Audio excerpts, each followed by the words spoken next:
하나님의 말씀 누가복음 2장 21절부터 39절입니다. 제가 봉독합니다. 할례할 8일이 되매 그 이름을 예수라 하니 곧 잉태하기 전에 천사가 일컬은 바로라.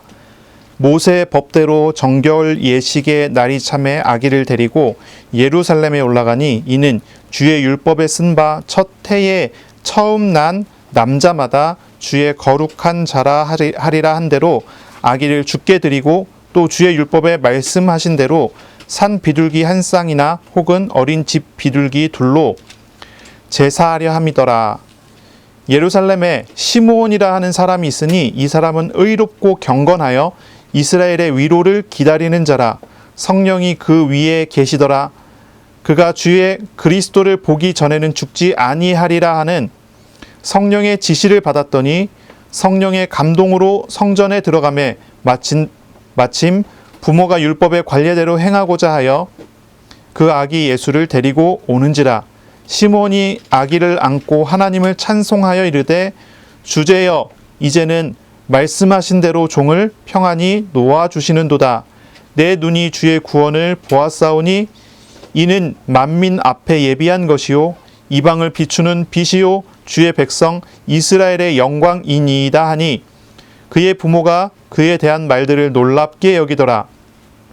시므온이 그들에게 축복하고 그의 어머니 마리아에게 말하여 이르되 보라 이는 이스라엘 중 많은 사람을 패하거나 흥하게 하며 비방을 받는 표적이 되기 위하여 세움을 받았고 또 칼이 내 마음을 찌르듯 하리니 이는 여러 사람의 마음의 생각을 드러내려 함이니라 하더라.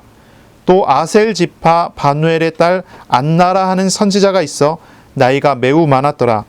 그가 결혼한 후 7해 동안 남편과 함께 살다가 과부가 되고 84세가 되었더라. 이 사람이 성전을 떠나지 아니하고 주야로 금식하며 기도함으로 섬기더니 마침 이때에 나와서 하나님께 감사하고 예루살렘의 속량을 바라는 모든 사람에게 그에 대하여 말하니라. 주의 율법을 따라 모든 일을 마치고 갈릴리로 돌아가 본 동네 나사렛에 이르니라. 아멘. 오늘 말씀은 누가복음 2장 21절부터 39절입니다. 그리스도와 이스라엘의 위로라는 제목으로 오늘 우리 말씀을 함께 나누겠습니다. 오늘 본문의 내용들은 예수님께서 나신 지 8일 만에 할례를 받고 예수라는 이름을 정하고 그리고 40일이 지나서 정결 예식을 하기 위해 이제 예수님의 어머니 마리아가 아이를 낳았기 때문에 남자아이를 낳기 때문에 40일이 되면 이제 정결 예식을 하게 되죠. 이 정결 예식을 하기 위해서 예수님을 데리고 이제 예루살렘 성전에 가서 성전에서 정결 예식을 하는 그런 장면이에요. 그런 사이에 두 명의 사람을 만납니다. 시므온이라고 하는 사람 그리고 안나라고 하는 사람을 만나요. 이 두 사람이 예수님을 만나고 찬양을 하고 예언을 하는 그런 장면이 오늘 나오는 이 본문이에요. 이 본문의 내용을 이제 가만히 살펴보면 이 말씀이 처음부터 굉장히 뭐랄까요? 시므온과 안나 그리고 이스라엘 그리고 저와 여러분에게 위로를 주는 그런 목적으로 우리에게 이 말씀이 증거됐다고 저는 이렇게 읽었어요. 예수님께서 우리에게 오신 것은 이스라엘의 위로를 위해서다 하는 거예요. 시므온이 그랬죠. 시므온이라는 사람이 나이가 많이 들었지만 죽지 못하고 살아있어요. 그 이유는 그리스도를 만나기 전에는 죽을 수가 없기 때문이에요. 이 시므온은 어떤 사람이냐면 이스라엘의 위로를 기다리는 사람이다 그랬어요. 이스라엘의 위로를 기다리는 사람. 그리고 이 사람이 예수님을 딱 만났을 때 이 시므온이 하나님을 찬양하는 내용이 나와요. 이것이 이스라엘의 위로라는 거예요. 안나라는 사람은요, 평생을 두고서 과부가 돼갖고 평생을 살아가면서 노인이 돼서 죽기 전까지 이제 아주 오랜 시간을 견디고 버티고 살아가면서 한 가지를 기다렸어요. 그것이 뭐냐면은 예루살렘의 속량을 기다렸어요. 속량이라는 얘기는 그 노예를 값주고 사서 자유를 주는 걸 속량이라고 부르거든요. 예루살렘이 얽매여져 있는 것, 예루살렘이 묶여 있어요. 노예가 돼 있어요. 이 예루살렘이라고 하지만 이 예루살렘은 이제 전체 이스라엘에 대한 대표적인 어떤 그 대표어로 쓸 수 있는 단어거든요. 그러니까 이스라엘이 노예가 됐고 이제 뭐 로마의 노예가 됐죠. 이스라엘이 묶여갖고 끌려다닐 수밖에 없는 그런 상황이 돼 있어요. 그래 거기에 대한 그 묶임에 대한 자유, 거기에서 해방, 이것을 바라고 평생을 살아갔던 안나예요. 이 안나가 예수님을 만나고 이 예루살렘의 속량을 기다리는 모든 사람들에게 예수님에 대해서 증거하는 증인이 돼서 활동을 했단 말이죠. 이스라엘의 위로 그리고 예루살렘의 속량, 이것을 예수님께서 오셔서 이 시몬과 안나에게 그리고 그와 같은 많은 모든 사람들에게 이스라엘의 위로를 주고 예루살렘의 속량을 준다고 하는 그런 메시지를 오늘 우리에게 이 본문을 통해서 증거해 주는 거예요. 이제 먼저 우리가 본문을 볼 건데요. 21절을 우리가 보면요. 예수님께서 나신 지 8일이 됐어요. 이제 8일째는 나고 난 다음에 8일째는 남자애는 할례를 해야 되거든요. 할례. 이제 그 할례는 포경수술이죠. 왜 할례를 하냐면 이 할례를 통해서 피를 뿌림으로써 이 아이가 하나님의 약속한 백성이라는 것을 표현하는 거예요. 이 아이가 하나님의 약속한 백성이 될 수 있는 것은 어린 양이 죽었기 때문이에요. 대신 죽었기 때문이에요. 이스라엘이 하나님의 백성이 되는 것은 이스라엘이 죽어야 되는데 이스라엘 대신 그리스도가 죽으시기 때문이에요. 할례라는 것은 바로 그런 의미예요. 난 지 8일 만에 아이의 표피를 잘라서 피를 뿌리게 되는 거죠. 그것을 통해서 너는 죽어야 되는 죄인인데 너를 위해 그리스도께서 희생하신다고 하는 그것을 아이에게 심어주는 거예요. 평생 동안 가지고 가게 하는 거예요. 이게 할례예요. 그런데 예수님께서 할례를 받으셔야 합니까? 사실은 예수님께서는 할례를 받으셔야 되는 이유가 없잖아요. 왜냐하면 예수님은 아담의 후손이 아니기 때문이에요. 죄인의 후손이 아니기 때문이에요. 원죄를 가지고 조상으로부터 죄를 이어받아서 태어나는 그런 존재가 아니잖아요. 성령으로 잉태됐고 둘째 아담으로 오신 분 아닙니까? 이분은 하나님이시기 때문에 죄가 없으셔요. 그렇기 때문에 할례가 필요가 없으신 분이시죠. 그런데 예수님은 할례를 받으세요. 이제 이 할례 이후에 할례 이후에 이제 32일이 지나면, 그러니까 아이를 낳고 난 다음에 40일이 지나면 이제 산모가 정결 예식을 하기 위해서 예루살렘의 성전에 가야 돼요. 정결 예식이라는 것은 뭐냐면 이제 번제하고 속죄제를 드리게 하는 거예요.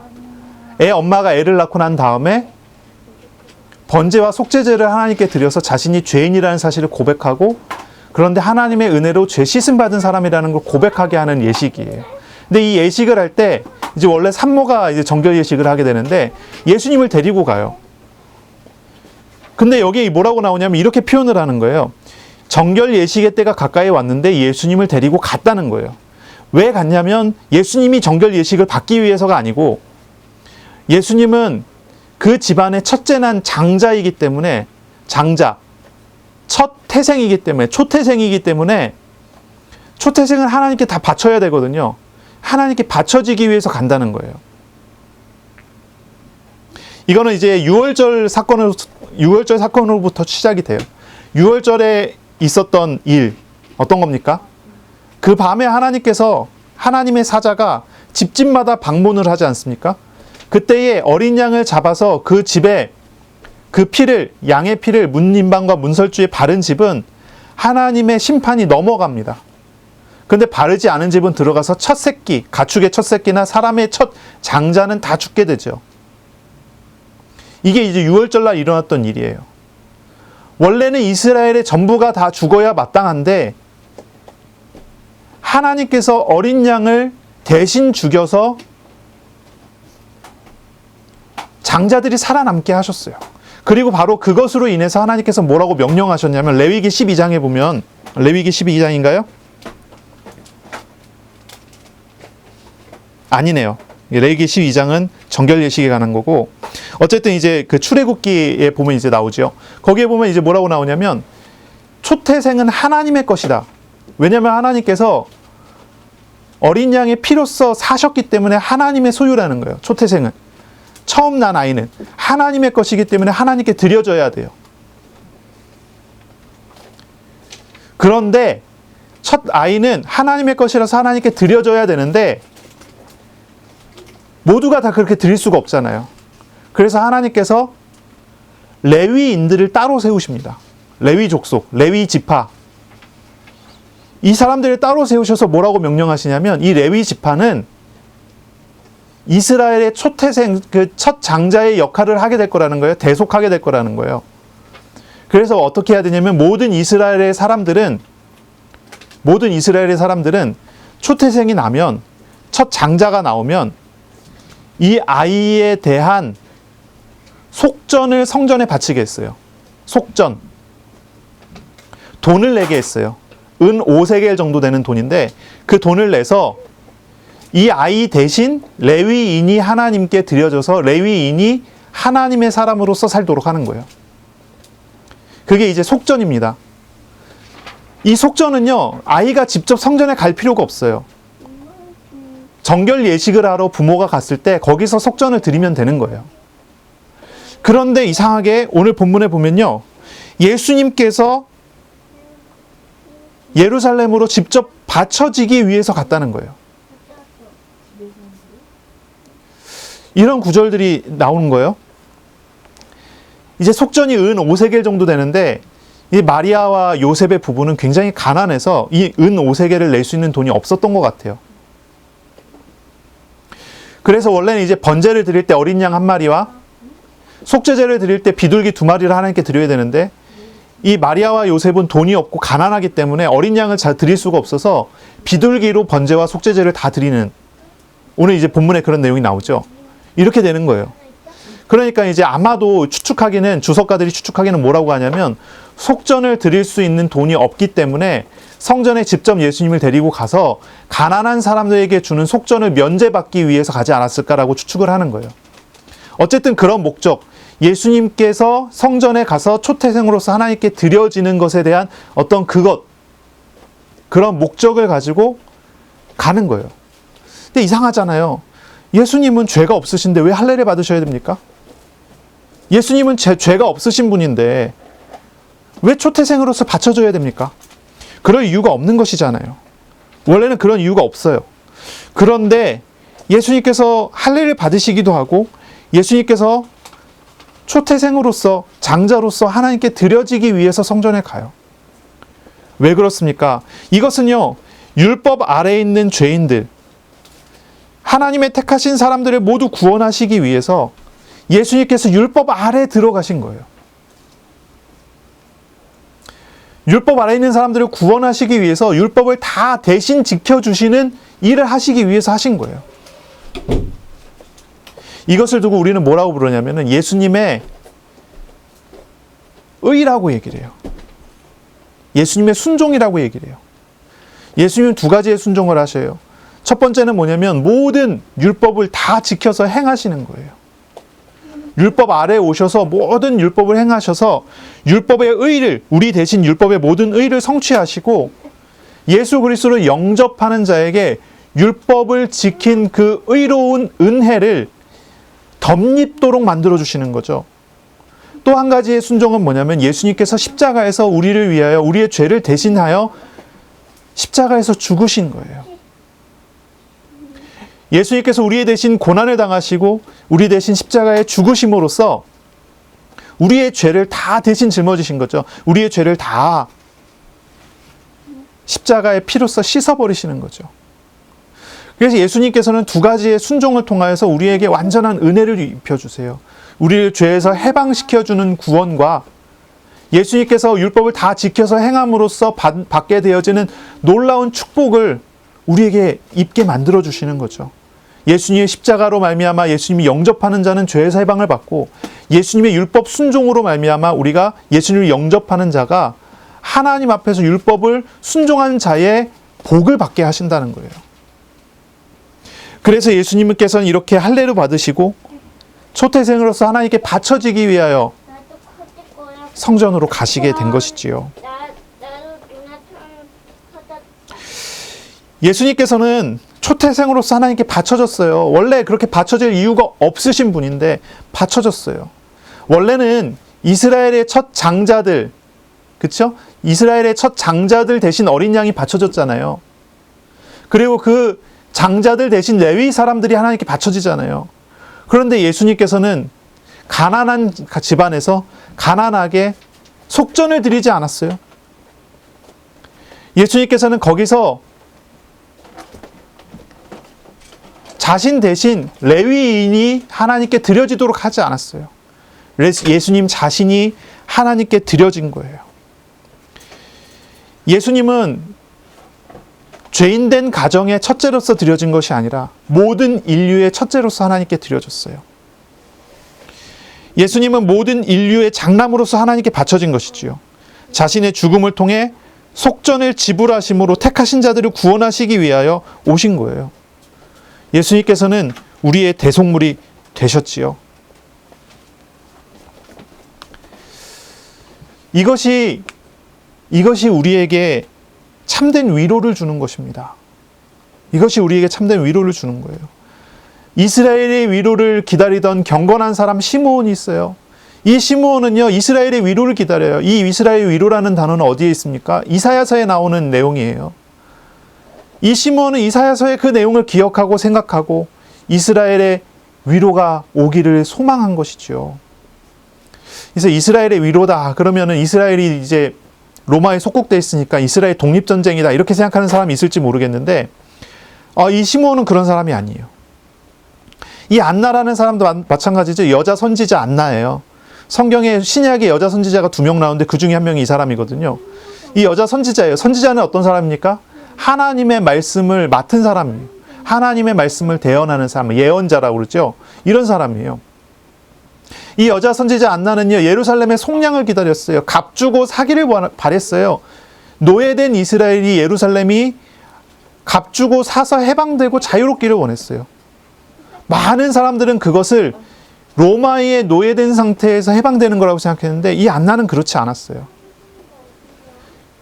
시므온과 안나는 예수님을 만났을 때, 예수님께서 초태생으로 하나님께 드려지기 위해 오신 예수님을 만났을 때 이 사람들은 깨닫게 됐고 알게 됐고 경험하게 됐어요.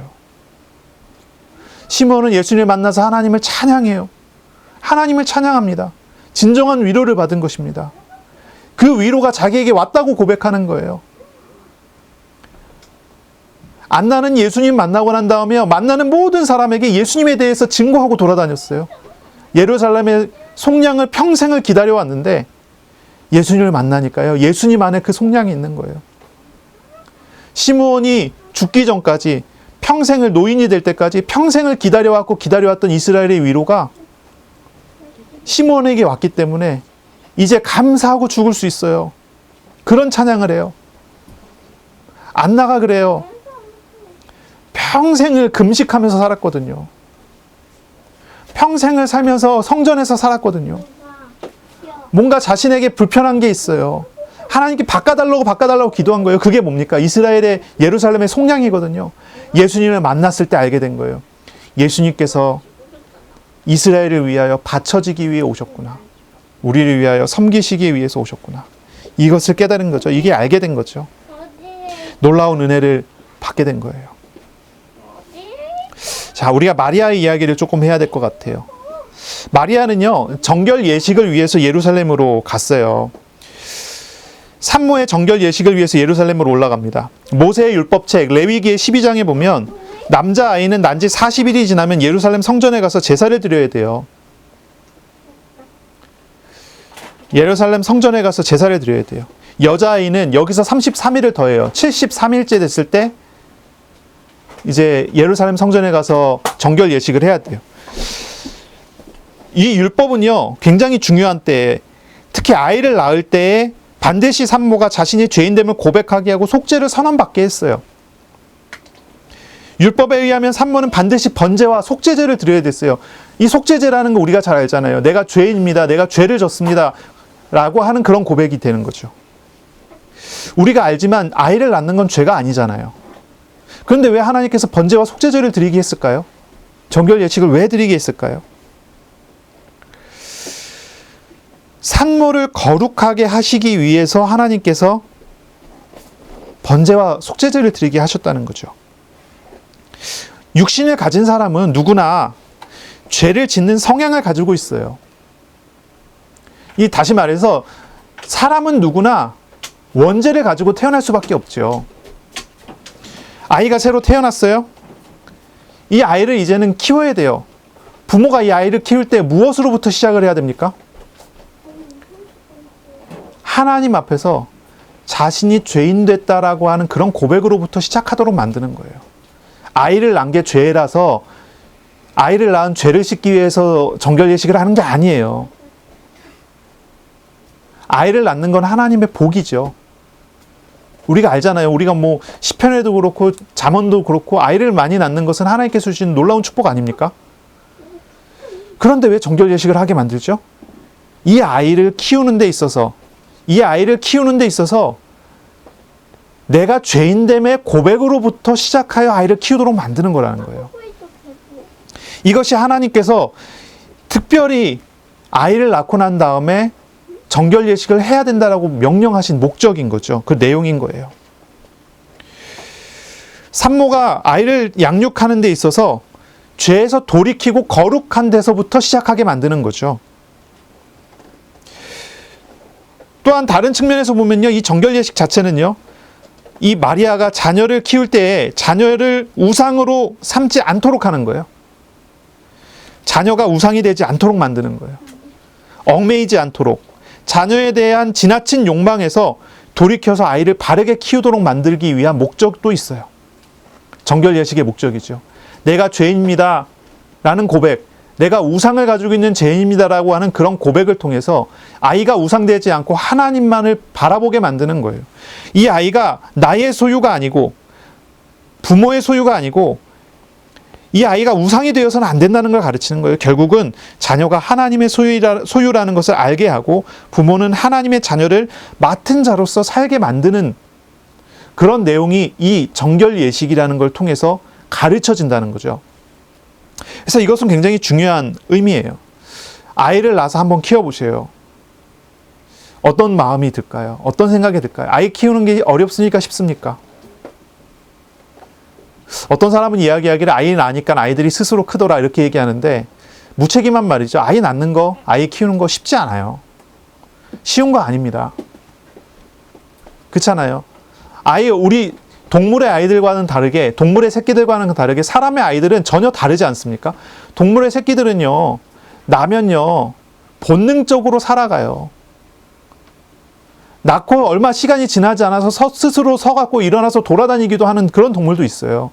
그런데 모든 동물은 나갖고 어느 정도의 기간을 통하여서 스스로 살아남을 수 있는 어떤 기간이 짧아요. 그런데 유독 사람만큼은 아이를 낳아서 아이가 스스로 자라나서 스스로 뭔가를 하기까지의 시간이 굉장히 길어요.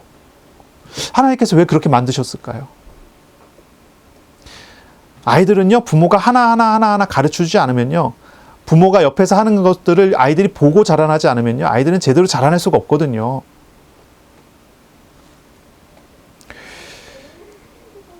부모로서 자식을 키운다고 한번 생각해 보세요. 어떻게 아이들을 키울 수 있겠습니까? 어떻게 키워야 되겠습니까? 우리 부모가 완벽한 사람이라면 아이들을 잘 키울 수 있겠지만 우리 부모들이 완벽합니까? 그렇지 않잖아요. 제가 집에서 아이들을 보고 있는데 아이를 보면서도요, 그런 생각이 들어요. 참 사랑스럽고 이쁘고 내 생명 같은 아이들인데, 근데 생명 같은 아이들에게 잔소리를 하고 화를 내고 막 그렇게 된단 말이죠. 사랑스러운 아이들이면 화도 한 번 안 내고 잘 키워야 되는데 그렇지 않더라는 거예요. 저는 그걸 보면서 무슨 느낌으로 드냐면, 사람은 이렇구나. 하나님, 내가 죄인입니다. 나는 이 아이를 제대로 키울 수가 없습니다. 이렇게 고백하게 되거든요.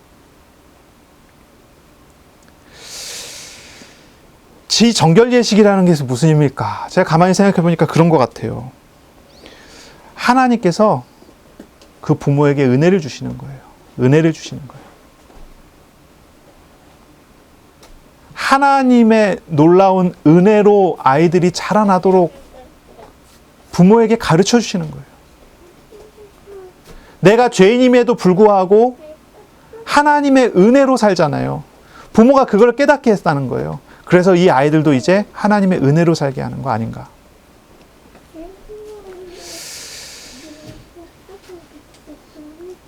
자식을 키우는 부모들은 그래요. 하나님을 믿어야 해요. 하나님을 믿어야 돼요. 하나님이 주님이시라는 사실을 믿어야 돼요. 주님의 주권을 믿어야 돼요.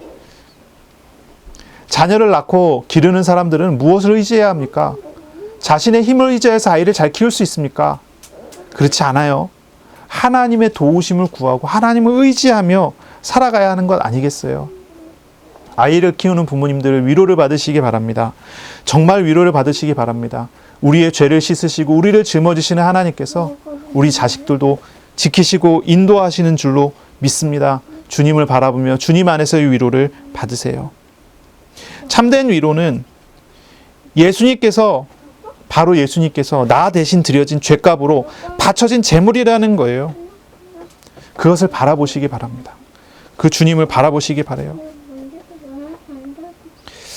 장애가 있는 부모들이 있어요. 장애가 있는 부모들이 있는데 장애가 있는 아이를 낳았단 말이죠. 어떤 사람이 이 장애가 있는 아이를 낳았어요. 낳아서 어떻게 해야 됩니까? 어떤 악한 사람들은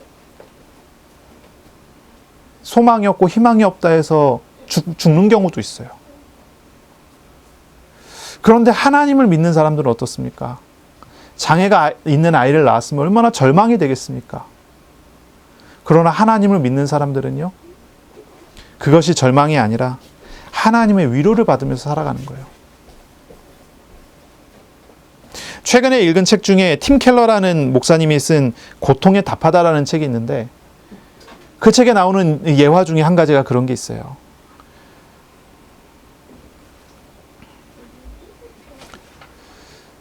장애가 있는 아이를 낳았다는 거죠. 그것을 보고 의사가 달려와서 얘기를 했어요. 이 아이가 장애가 있습니다. 이 아이는 장애를 가지고 태어났습니다. 이 아이를 키우면은 굉장히 많은 고통과 괴로움을 당할 겁니다. 이렇게 장애가 있는 아이를 낳은 부모 같은 경우는 몇 % 이상이 이혼을 하고 몇 % 이상의 가정의 불화를 겪는다고 합니다.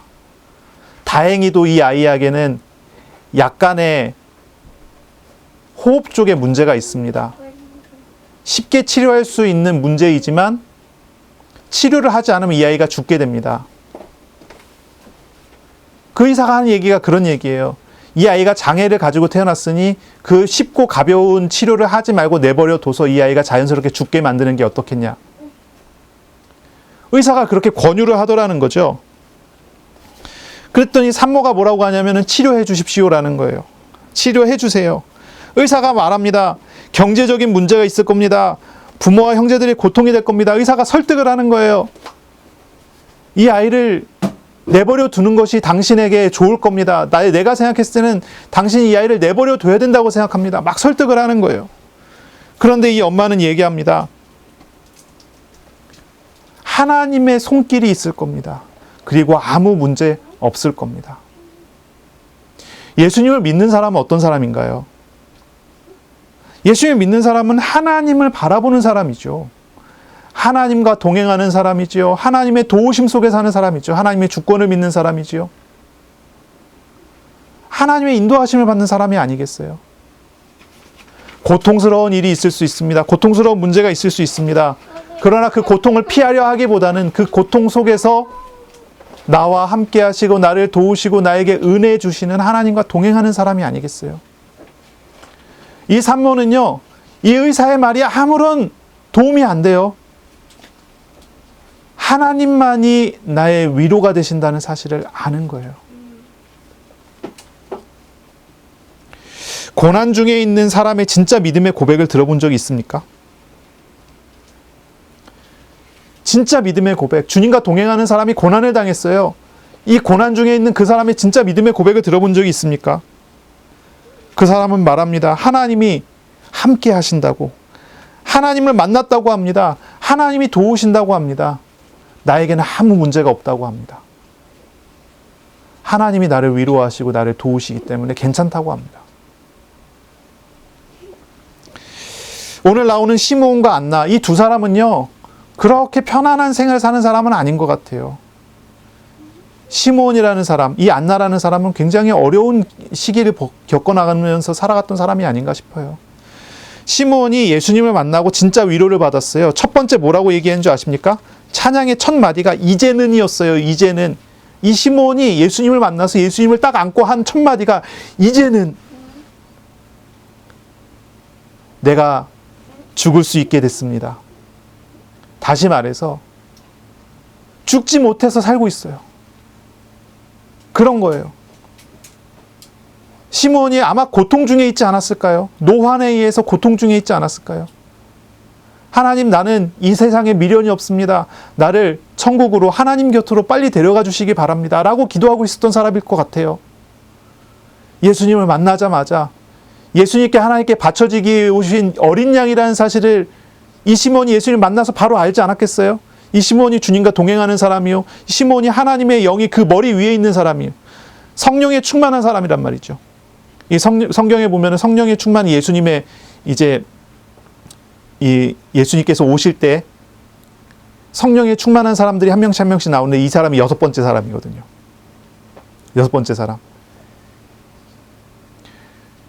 사가랴, 엘리사벳, 마리아, 요셉, 그 다음이 목자, 그 다음이 이 사람이거든요. 이 시므온. 성령에 충만한 사람.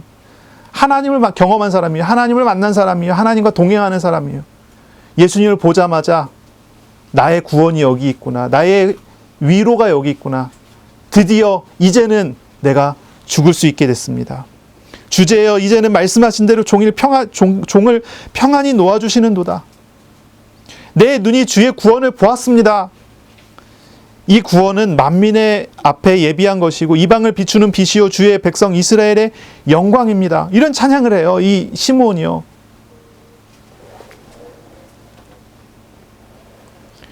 얼마나 놀랍습니까? 이 여선지자 안나는 어떤 사람인가요? 이 여선지자 안나. 이 안나라는 사람은요, 36절에 보면 나오죠. 아셀지파, 바누엘의 딸.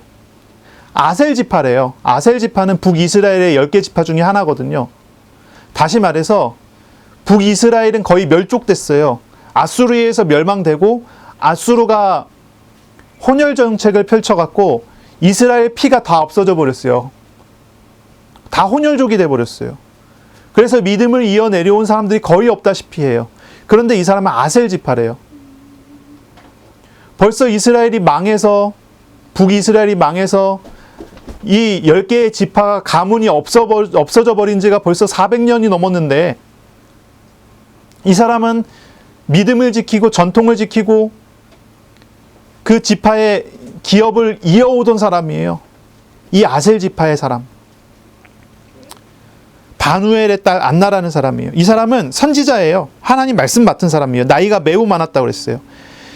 이 안나라는 사람이 결혼한 지 7년 동안 남편과 같이 살다가 결혼하고 7년 만에 남편이 죽었어요. 과부가 됐어요. 보통 14살 정도에 결혼을 하니까 7년이 지났으면 21살이에요. 21살에 과부가 됐어요. 남편이 없어요. 그리고 난 다음에 37절에 과부가 되고 84세가 되었더라. 이건 두 가지로 해석이 되는데요. 과부가 되고 난 다음에 84년이 지난, 그렇게 계산하면 이 사람의 나이는 105세쯤 돼요. 105세. 안 죽고 살아있어요. 근데 그렇게 계산하지 않고 84세가 그냥 그의 나이라 그러면 이 사람이 84세 노인인 거죠. 84세이든 105세든 큰 차이는 없어요. 이 사람은 평생을 성전에서 살고 평생을 금식하면서 살아갔던 사람이에요. 물론 아예 안 먹고 살진 않았겠죠. 때에 따라 금식을 했겠죠. 금식하고 몸 보양하고 또 금식하고 몸 보양하고 이런 식의 과정들이 계속 있었겠죠. 이 사람은요, 평생을 두고 과부로 살면서 성전에 살면서, 성전에 살았다는 얘기는 성전 안에 아예 방을 만들고 살 수 있고, 그렇지 않다면 성전 근처에 살면서 밤낮으로 날마다 성전으로 출근하면서 기도하러 성전에 나오는 사람이라는 뜻이에요.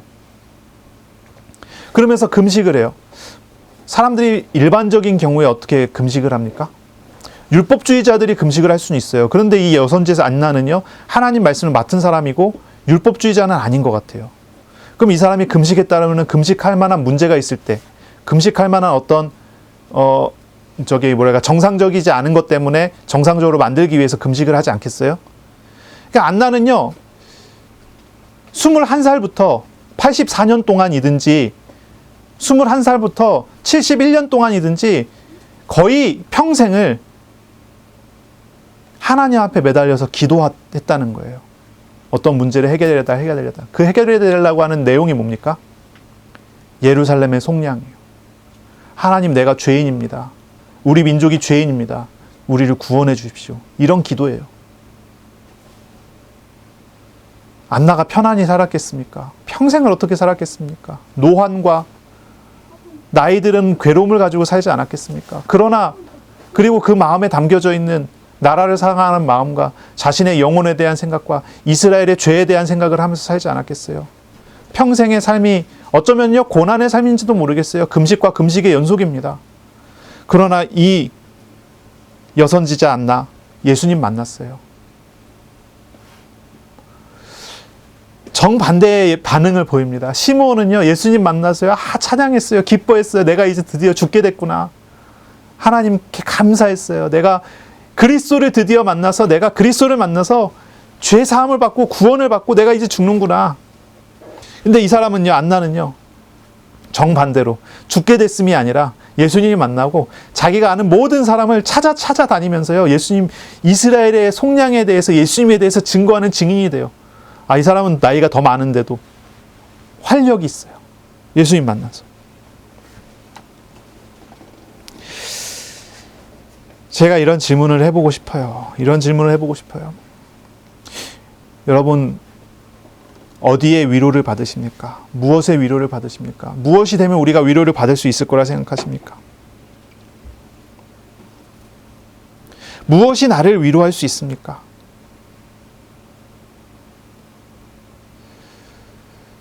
하나님께서 왜 이 나이든 시므온과 나이든 여선지자 안나를 사용하셨을까요?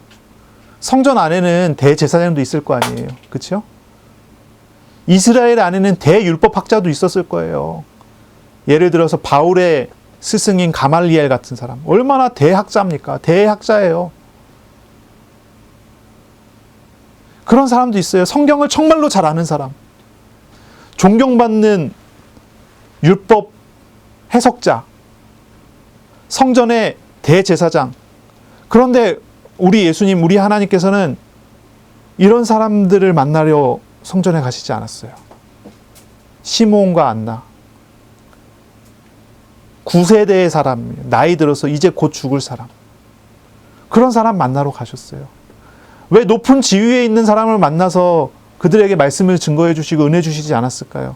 어쩌면은 나이 들어 힘없고 능력 없고 몸이 아파 죽을 날을 기다릴 수밖에 없는 그런 사람, 고달파하는 그런 사람, 날마다 괴로움에 울고 지쳐 기도하던 금식하던 그런 사람 찾아가셨을까요? 우리 예수님께서는 그런 사람 만나셨어요. 이 사람들을 위로하시는 거예요. 우리가 지난주에도 말씀을 나눴지만 예수님께서 오셨어요. 건강한 자에게는 의원이 필요 없어요. 병든 자에게 의원이 필요해요. 예수님께서는 죄인과 세리를 부르시기 위해 오셨다고 그랬어요. 우리를 구원하시는 우리 예수님, 정말로 위로가 필요한 사람에게 찾아오셨어요. 위로가 필요한 사람을 만나주셨어요. 위로가 필요한 사람에게 위로를 주셨어요. 우리가 질문해 봐야 돼요. 진정한 나의 위로는 어디에 있습니까? 나이든 시므온은 어디에 위로를 받았습니까? 건강해지는 건가요? 이스라엘이 독립하는 건가요? 그렇지 않았어요. 나이든 시므온은요, 예수님을 만나서요, 죽게 돼서 하나님께 감사했어요. 말이 우리가 이제 죽는다는 표현을 쓰지만 시므온은요, 드디어 내가 하나님의 나라에 입성할 때가 됐구나. 이 고통스럽고 어려운 세상을 떠나 하나님 나라에 내가 이제 드디어 영광스러운 저 나라에 들어가게 됐구나. 이 어두운 세상 속에서 나 이제 완전히 빛으로 들어가게 됐구나. 구원을 찬양했어요. 시므온에게 있어서 위로는요, 몸이 건강해지는 게 아니에요. 젊어지는 게 아니에요. 안나에게 있어서 위로는요, 마찬가지죠. 젊어지는 게 아니에요. 건강해지는 게 아니에요. 이스라엘의 예루살렘의 속량, 하나님께서 우리를 구원하시는 참 제물이 되신 예수님께서 오셨다는 그 소식이에요. 그게 안나에게 참된 위로가 됐고 시므온에게 참된 위로가 된 것이지요. 늙고 고달픈 몸을 가진 이 두 사람에게 주어진 사명은요, 메시아를 만나는 것이었어요. 그리고 참된 찬양 예언을 하는 것이었죠. 그것 때문에 오랜 시간 기도하고 기다려 왔었던 거예요. 소망을 가지고 성령님과 동행하면서 기다렸던 거죠. 그러므로 이 두 사람은요, 예수님을 만나고 찬양을 드리고 예언을 하는데, 그 찬양과 예언의 내용이 무엇입니까? 위로의 내용이 무엇입니까? 육신의 복이 아니에요. 나를 죄에서 구원하신 것에 대한 감사, 이스라엘을 죄에서 구원하시는 은혜에 대한 감사. 시므온은요, 예수님께서 오신 것이 이스라엘의 영광이라 그랬어요. 그리고 어두운 이방에 비추는 빛이라고 그랬어요. 이방 선교, 하나님의 나라가 드디어 확장되게 됐다는 것에 대한 감사, 놀라운 은혜에 감사를 하는 것이죠. 다시 이제 마리아에게로 넘어갈게요. 이 시므온이요, 찬양을 드리고 난 다음에 이제 마리아에게 말을 건넵니다. 마리아에게 이제 예언을 하죠. 이 시므온은 선지자라는 어떤 어구가 없지만, 선지자라는 수식어가 없지만, 이 시므온은 주의 성령이 임하고 주의 성령이 함께하는 사람으로서 예언을 한 사람, 이 사람도 선지자나 다름없죠. 아주 무명히 알려지지 않은 사람이지만, 이 시므온이 성전에 오시는 예수님을 만나서 예수님을 몸에 끌어안고 하나님의 찬양을 하고, 그 다음에 마리아에게 말을 건넵니다. 원래 규례대로 한다면 아이를 안고 아이에게 복을 빌어야 되잖아요. 근데 예수님께 대한 복을 한마디도 빌지 않아요. 예수님에 대한 복을 하나도 빌지 않습니다.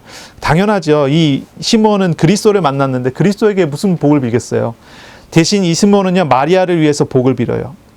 마리아를 위해서 복을 선언합니다. 마리아를 위해서 복을 빌고 복을 선언한 다음에 이 시므온은 마리아에게 이야기를 합니다. 어떤 일이 벌어질 거라고. 예수님으로 말미암아 이스라엘이 반으로 갈라져서 어떤 사람은 흥하고 어떤 사람은 좋아지고 어떤 사람은 망하게 될 거라는 얘기를 해요. 시므온은 예수님이 행하실 놀라운 사건이 일어날 것인데, 그것으로 인해서 이스라엘 안에서 예수님의 위로를 거절하는 사람, 반대하는 사람이 나올 거라고 얘기를 해요. 특히나 35절에 보면 이렇게 얘기합니다. 칼이 내 마음을 찌르듯 하리니, 마리아의 마음이 칼에 난도질 당하는 것 같은 고통스러운 일을 마리아가 만나게 될 거라는 얘기를 해요.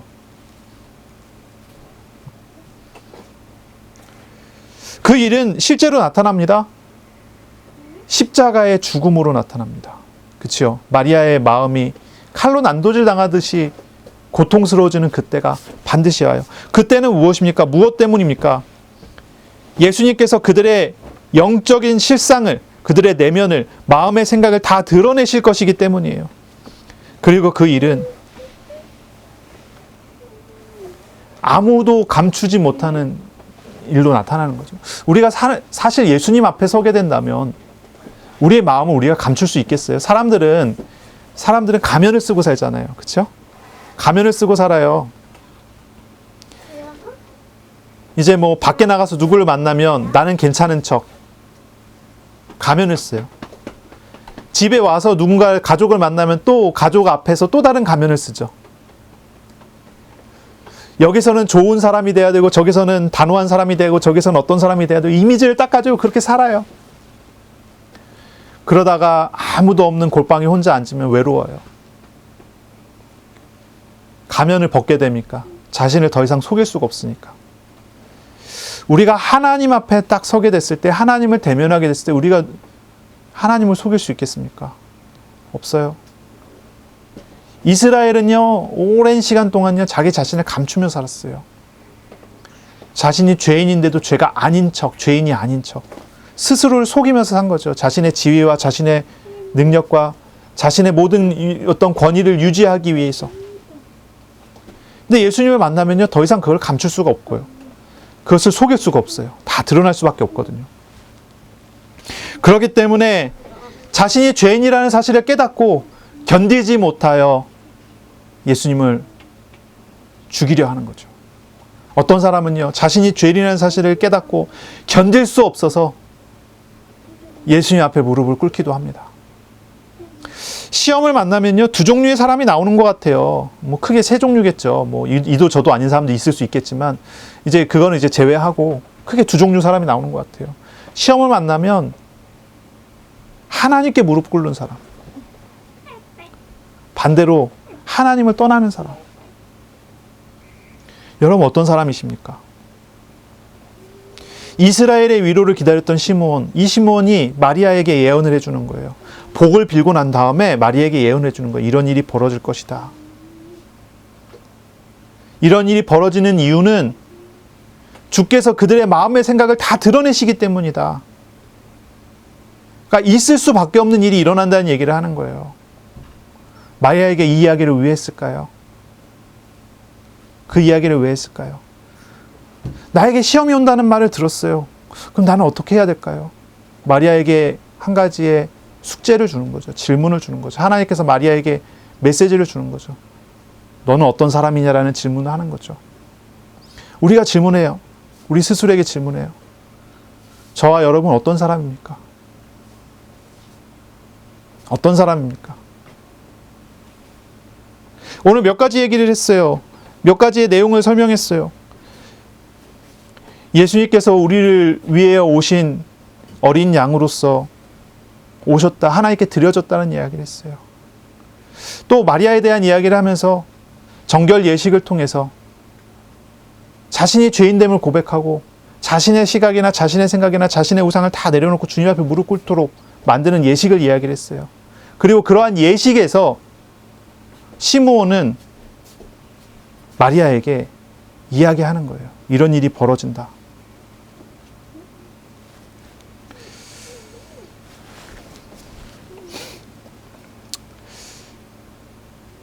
낙심하지 말아야 되겠죠. 우리 예수님은 구원하시는 하나님이시잖아요. 이방의 빛이 되십니다. 이스라엘의 영광이 되시는 하나님이십니다. 그러므로 우리는 사실 결론은 쉽게 나오죠. 우리는 고난 중에 어떻게 해야 되겠습니까? 나의 구원이 되신 하나님 앞에 무릎 꿇어야 되지 않겠습니까?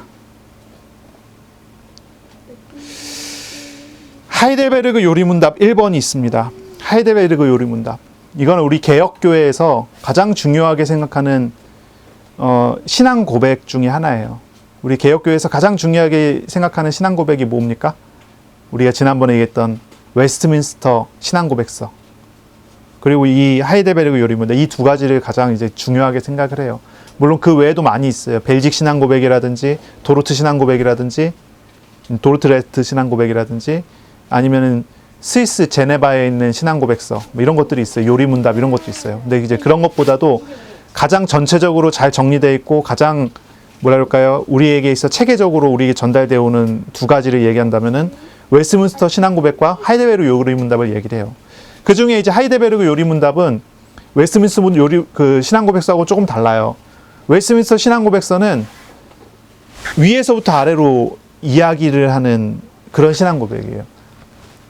뭘 이야기하냐면, 이제 예를 들어서 1번, 이제 소요리 문답 1번 같은 경우 그렇죠. 우리 인생의 제일 되는 목적은 무엇입니까? 대답은요. 다 아시죠? 하나님께 영광되는 것입니다. 이렇게 대답을 해요. 우리 인생의 제일 되는 목적은 무엇입니까? 하나님께 영광입니다. 이거 하나님께서 우리에게 가르쳐 주신 겁니다. 그렇죠? 근데 이 하이델베르그 요리문답은요, 정반대예요. 사람으로부터 시작하여 하나님께로 올라가요. 그래서 이 질문은 1번의 질문이 굉장히 중요하죠. 이 하이델베르그 요리문답, 우리 개혁교회의 신앙 고백의 가장 중요한 이 질문 중에 하나거든요. 이런 질문을 해요. 나의 인생에, 나의 삶에, 나에게 있어서의 질문이에요. 이런 질문을 해요. 사나 죽으나 당신의 유일한 위안, 당신의 유일한 위로는 무엇입니까? 사나 죽으나 당신의 유일한 위로가 어떤 것입니까? 당신은 어디에서 위안을 받습니까? 나의 필요로부터 시작해서 하나님께로 나아가죠. 우리에게 진짜로 필요한 게 뭡니까? 이 하이델베르그 요리문답에서는요, 나에게 정말로 필요한 것, 인생에 가장 중요하게 필요한 것, 성경에서 나오는 사람들에게 가장 필요한 것이 무엇인가? 나의 유일한, 사나 죽으나 나에 있어서 유일한 위로는 무엇입니까? 하나님께서 우리에게 무엇을 주십니까? 질문하는 거예요. 여러분 뭐라고 대답하시겠습니까? 여러분 어디에 위안을 받으십니까? 무엇으로 위안을 받으십니까? 이 우르시누스는 이 하이델베르그 요리문답을 작성한 사람이거든요. 이렇게 대답을 합니다.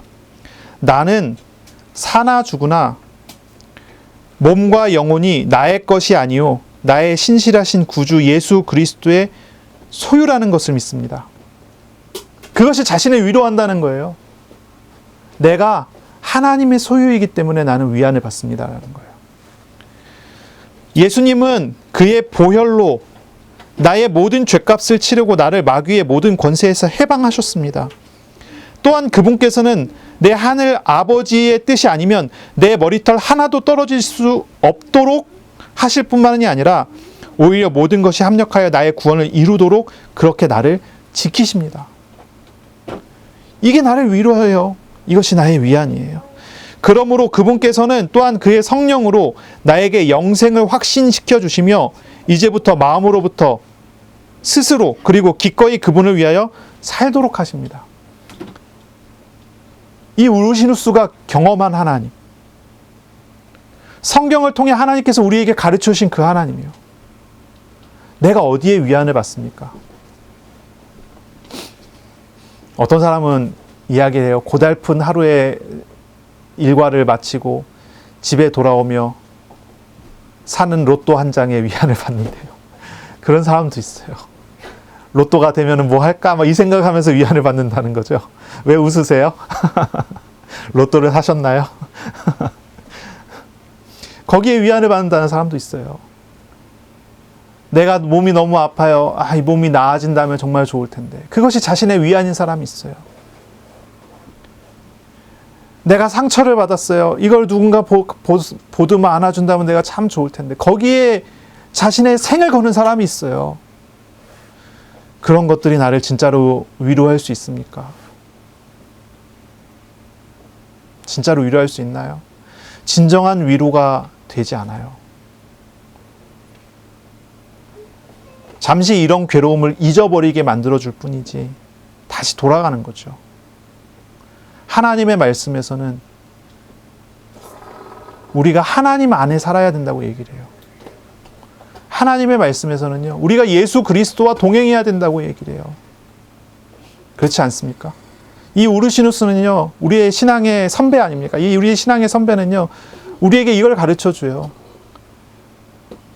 우리의 삶에 사나 죽으나 나의 삶의 진정한 위로가 어디에 있는가? 나는 사나 죽으나 내 몸과 내 영혼이 나의 것이 아니고 신실하신 구주 예수 그리스도의 소유이기 때문에 위안을 받습니다. 이야기를 해요. 주님께서 날 위해 죽으시고 부활하시고 날 위해 일을 하시고 날 위해 모든 것을 섭리하고 계신다는 사실이, 주의 성령으로 나를 인도하신다는 그 사실이 나를 위로해 줍니다. 그 얘기를 해요. 하나님이 나에게 유일한 위안이십니다. 오늘 읽었었던 본문에 생각해 보세요. 시므온이, 안나가, 그리고 더 중요한 사람 마리아가 하나님의 위로를 받습니다. 그 위로는 어디에 있습니까? 시므온을 만나주신 예수님, 안나를 만나주신 예수님, 마리아와 함께 하시는 예수님께 있습니다. 우리 예수님은 주의 구원이십니다. 우리 예수님은 어두움을 비추는 빛이십니다.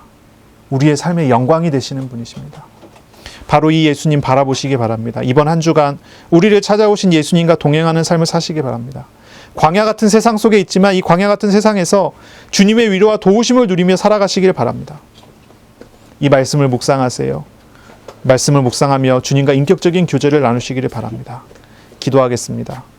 살아계시고 역사하시는 우리 하나님 아버지, 우리에게 놀라운 은혜를 주시는 하나님을 찬양합니다. 예수님을 보내주셔서, 예수님을 우리 마음에 주셔서 예수님과 함께하도록 은혜 주시니 감사합니다. 우리 예수님과 동행하는 한 주간이 되게 하여 주옵소서. 우리를 위로하시는 참된 위로가 주님 안에 있음을 알게 하시고, 주님과 함께함으로 우리가 어려움 중에, 시험 중에, 갈등 중에, 광야 중에서 평안하게 하여 주옵소서. 예수 그리스도의 이름으로 감사하며 기도합니다. 아멘. 구주 예수 그리스도의 은혜와 하나님의 사랑하심과 성령의 교통하심이 이제로 영원까지 항상 함께 있을지어다. 아멘.